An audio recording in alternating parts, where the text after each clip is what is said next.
Dear students, optical fiber communication DET 3222, third chapter we are revising. Course outcomes for course of optical fiber communication, course for DET 3202.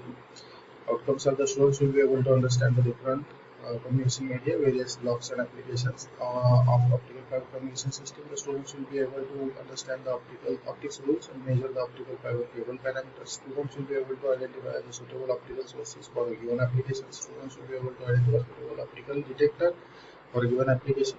Students will be able to identify suitable connectors and measure the losses in the optical fiber cable. Students will be able to understand the architecture of the optical network for given application. For sources to have the directional optical output, to have the spatial coherent optical output, to have the beam of the optical output and higher luminance, the heterojunctions are used in the sources. Here the double heterojunction injection laser structure is shown. This is the layer structure with the applied forward bias, negative and positive. Because this is P region, this is P region, this is N region. So N is connected negative, P is connected positive forward bias. And this P and this P are having different properties, parameters. With the help of different impurity concentration, the parameter alloy concentration, these parameters are changed. The parameters are like band gap energy is different for this region, band gap energy different for this region, and similarly band gap energy different for this region. This makes the energy band diagram for PP heterojunction and PN heterojunction. Now, higher band gap energy and lower band gap energy P regions are making one junction, and P region and N region are making another junction. So electrons with small application of the bias can be very easily transferred to this P region, but they cannot be transferred to this P region. This arrangement is made so that this P region only will have similarly the holes and electrons as a minority charge carriers, and they recombine, and this will have only small region, recombination region, to produce to emit the light. So this light becomes directive. Similarly, this region and this region, outer regions are made the refractive index lesser, so they confine the optical photons, which is called optical confinement. Also, the refractive index is shown here, which is we have discussed just now. This higher refractive index, lower refractive index to make the optical fiber effect. Also, the electrical field is created in this region, so that the recombinations are supported here on. So this is the corresponding refractive index diagram and electric field distribution. So this makes or ensures all the photons are created here, all the photons will travel out through this region and they will not go in the other regions. The heterojunctions for that is interface between two adjoining single crystal semiconductors with the different band gap energies. The heterojunctions are classified into either isotype, NN or PP, same material heterojunction, and anisotype, that is PN. It provides the heterojunction provide the potential barrier useful for confinement of minority charge carriers to small active region, that is called carrier confinement. Effectively, it reduces the carrier diffusion, length and volume where the radiation recombination takes place. Used in LEDs to provide the transparent layer close to the active region, which substantially reduces the absorption of the light emitted. It provides the radiation confinement to the active region, that is the walls of the optical waveguide. So some regions are acting as the walls of the active region, and active region is acting as a core of the active region. So this offers the optical fiber effect. Resulting carrier and optical confinement reduces the threshold current. So this carrier confinement and optical confinement reduces the threshold current necessary for lasing, that is laser action, by a factor of 100. The stimulated emission obtained with the small threshold current, that is 50 to 200. The technique is widely used for fabrication of injection lasers and high radiance LEDs.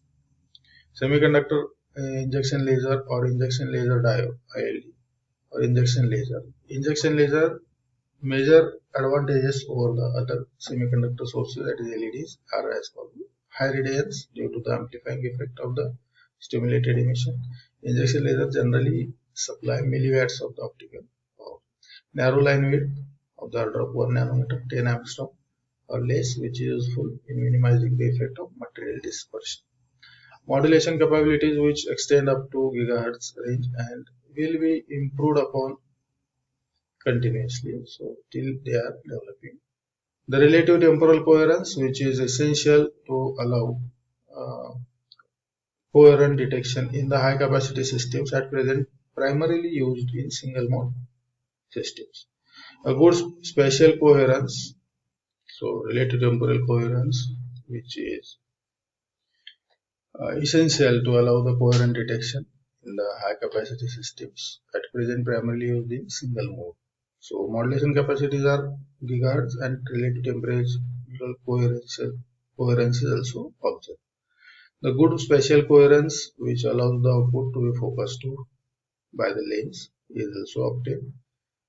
With focusing is up to very small spot, which is with a greater intensity. Then disperse the unfocused emission.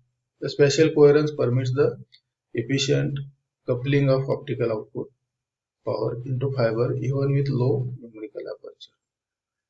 This is the structure of broad area GAS, ALGS, double junction injection laser. So this is N plus GAS, N ALGS, and this is very thin active region, that is PGAS. P plus ALGS, P plus PALGS, P plus GAS.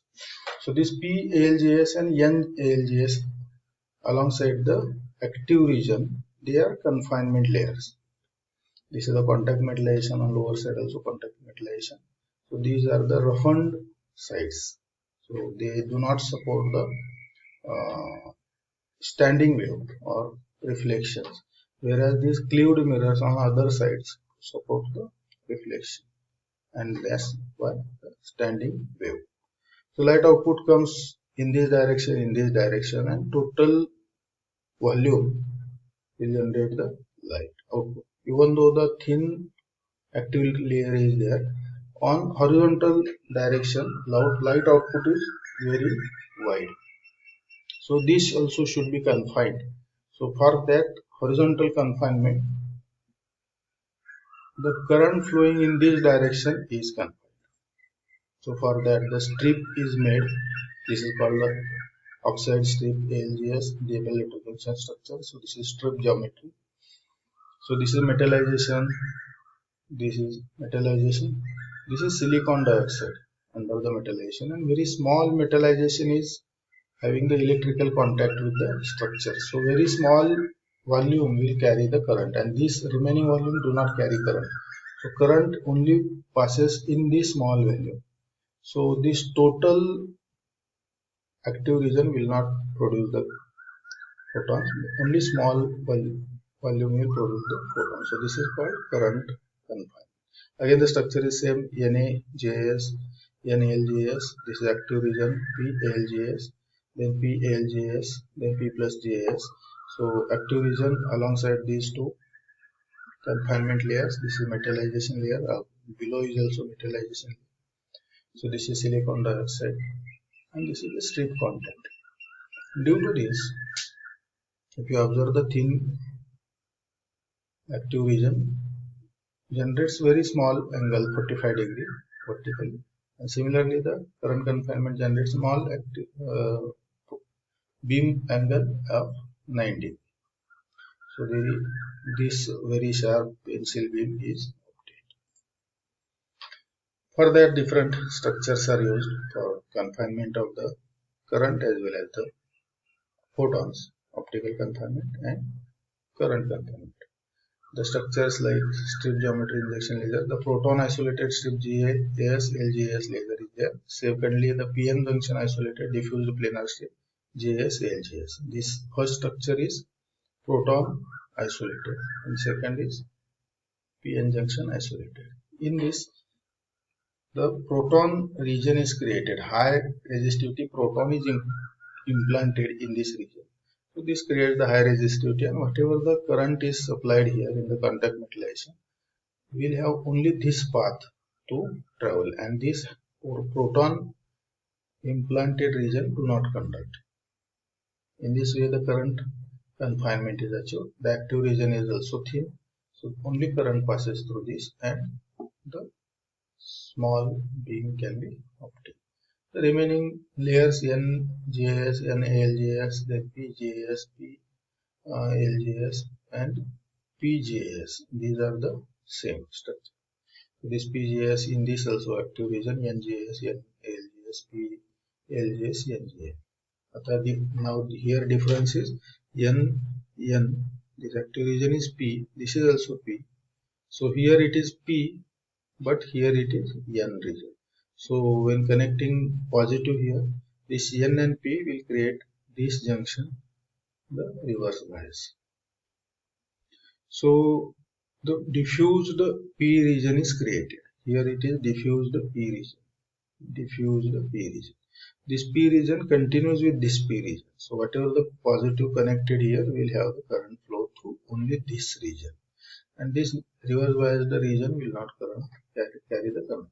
So here also the proton is allowing only this much current area or volume.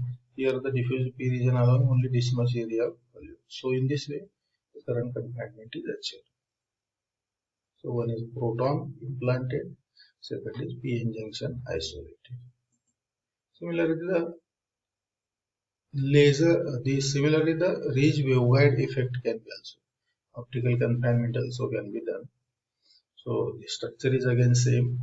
Here the P region, indium gallium arsenic phosphate, then SiO2 region layer for the current confinement, then P indium phosphate, then active region indium gallium arsenic phosphate, then N-type indium phosphate, then N-type indium phosphate substrate and metal.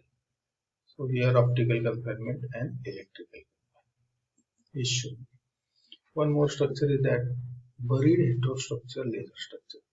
The active region is buried in between these two N regions. So this is N region, this is N region, this active region is also N region. So N region, active region, but these are also N region, and this is the P region. This current is possible only in this region because this is N region. So active region is only this, and the minority charge carrier can appear only this region and not this N region. So that's why the active region is buried in between the other regions. So it is called buried heterostructure. Again, the silicon dioxide is there, which is resistive, and only contact will have this much current area or volume, and this is of 1 micrometer. So reference for this is Optical Fiber Communication Principles and Practice, Johnny M. Senior, 2012, 3rd edition, 2009. Thank you. Be at home, be healthy, be safe.